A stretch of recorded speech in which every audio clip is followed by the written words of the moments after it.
Hello guys, আসসালামু আলাইকুম। আপনারা সবাই কেমন আছেন? আশা করি সবাই ভালো আছেন। আজকে আমরা যাব বাংলাদেশ সামরিক জাদুঘরে।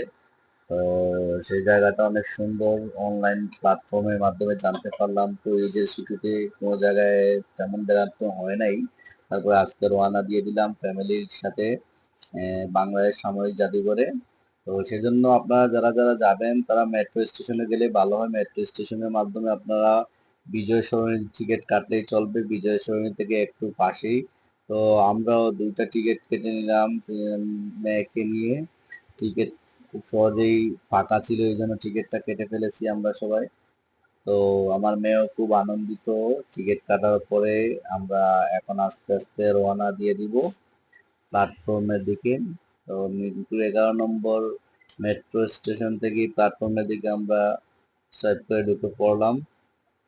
দেখা যাক এখন ট্রেন কখন পাওয়া যায়। তো ট্রেন প্রতি 5 মিনিট ও 7 মিনিট অন্তর অন্তর চলে আসে। আমরা এখন প্ল্যাটফর্মের দিকে চলে গেলাম।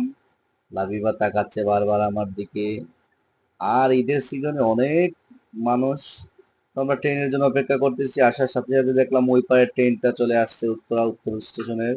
তো আমরা যেহেতু বিজয় সরণিতে যাব, সেহেতু আমরা মতিঝিলের ট্রেনের জন্য অপেক্ষা করতেছি। স্টেশনে যাওয়ার পরে দেখতেছি আমাদের ট্রেনের আর মাত্র 4 মিনিট বাকি আছে। তো আজকে আমার সাথে থাকবেন আপনারা। আমাদের ট্রেন চলে আসছে, আমরা ট্রেনের ভিতরে, তাও ঈদের সিজনে অনেক ভিড়।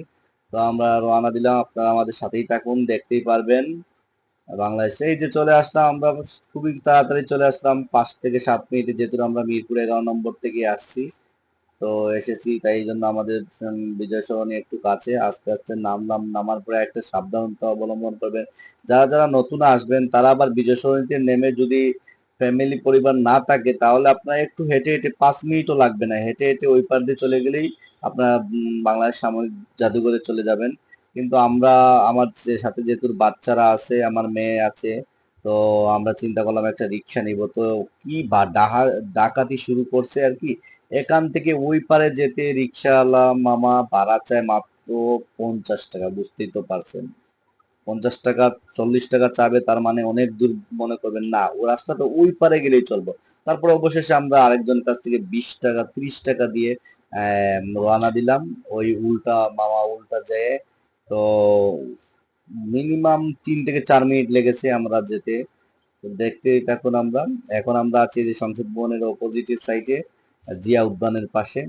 তো যেহেতু ঈদের সিজন, তেমন সমস্যা হয় নাই, মামা উল্টা চলে গেছে রংপুরেতে দিয়ে।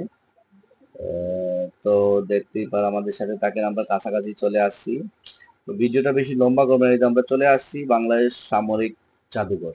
আপনারা দেখতে পাচ্ছেন ভিউটা অনেক সুন্দর, অনেক সুন্দর ভিউটা। এর আশেপাশে অনেক আসা হয়েছে, কিন্তু এই বাংলাদেশ সামরিক জাদুঘরে আসা হয়নি তেমন।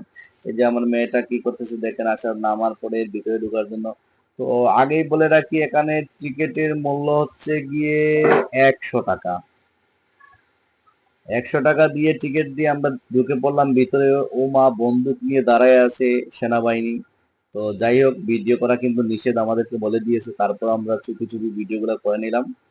তো অনেক দূরের, ভিতরের ওয়েদারটা খুবই ভালোই, মানে খুবই সুন্দর একটা ভিউ ছবি তোলার জন্য। যেহেতু দূর ছিল, আমরা তেমন ছবি তুলি নাই। আসেন আমাদের সাথে একটু ভিতরে যাব।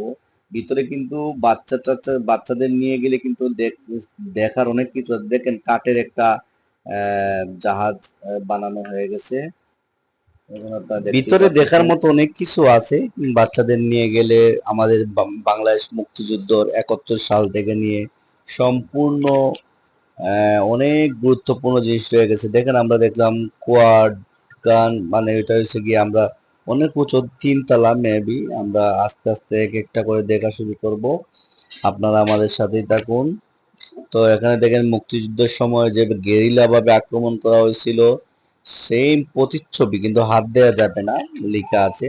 মুক্তি বাহিনীর যেভাবে যুদ্ধ করেছিল সেভাবে একটা চিত্র 3D আকারে তুলে রেখেছে। আর এদিকে অনেক স্মৃতির জিনিসগুলা রাখা আছে, আপনারা দেখতেই পারবেন। তো একটু সামনে গেলে দেখেন, এখানে আমাদের মুক্তিযুদ্ধের যে ক্যাম্প গুলো বানানো হয়েছিল, যে যুদ্ধের সময় সেনাবাহিনী দ্বারা, এইগুলা আছে এখানে। তো আরো সুন্দর দেখেন বাংকার টাঙ্কার সবকিছু আছে, দেখার মতো অনেক কিছু আছে। বারবারই আপনাদেরকে বলতে চাচ্ছি, 3D আর্ট গ্যালারি আছে এদিকে, আবার আপনার 3D আর্ট গ্যালারিও আছে ওই জায়গায়। তো এই দেন মুক্তিযুদ্ধের সময় আমাদের যে বন্দুক ছিল সেগুলো এখানে রাখা আছে সংরক্ষিত অবস্থায়। তারপর এখানে আমরা প্রথম তলায় আছি, সবকিছু দেখতে পাচ্ছেন অনেক সুন্দর। এখানে আবার নৌবাহিনী মানে সেনাবাহিনী আপনার সুযোগী গাড়ি নিয়ে একটু 3D বানানো রাখা, খুবই সুন্দর একটা ভিউ। মানুষ অনেক ছবি তুলতেছে এবং এনজয় করতেছে। অনেক কিছু দেখার মতো আছে। এখানে মেডেল গুলা রাখা আছে। এখানে দেখেন বিমান, সামরিক বিমান বাহিনীর অনেক কিছু রাখা আছে, দেখতে পাচ্ছেন অনেক সুন্দর সুন্দর স্মৃতিগুলা। আমাদের তো সব জায়গায় সময় কম, সব জায়গায় ঘুরে ঘুরে দেখতে হবে, এই জন্য একটু তাড়াতাড়ি চলে যাচ্ছি। তো এখানে সামরিক বিমান বাহিনীর উপরে যাচ্ছি আমরা, খুব সুন্দর করে আর্ট করেছে ওরা। তো বাচ্চারা অনেক আনন্দিত হবে এই জায়গাটায় নিয়ে আসলে। আপনারা স্বাধীনতার প্রতিচ্ছবিগুলো এখানে রাখা আছে বাস্তব অর্থে। সেখানে আছে অনেক কিছু। বাংলাদেশের প্রথম পতাকা, বাংলাদেশের প্রথম পতাকাও সেখানে আছে। এবং এটা হচ্ছে বাংলাদেশের আপনার মুসলিম বাজার থেকে উদ্ধার হওয়া বাংলাদেশের পতাকা। আর এটা হলো কি আপনার বুক, মানে সংবিধানের বই, 1972 সালে যেটা সংবিধান রচিত হয়, 71 সালে প্রথম সংবিধান। তো এখানে ডিটেলস গুলো আপনি জানতে পারবেন। এই যে বাংলাদেশের প্রথম পতাকা, প্রথম বাংলাদেশের মানচিত্র সহকারে যে পতাকাটা রাখা হয়েছিল, বাংলাদেশের মানচিত্র হচ্ছে পতাকা প্রথম, এটাই বাংলাদেশের প্রথম পতাকা। খুব যত্ন সহকারে রাখা হয়েছে, টেম্পারেচার দিয়ে যাতে নষ্ট না হয়, সংরক্ষিত যাতে থাকে, সেই জন্য রাখা হয়েছে।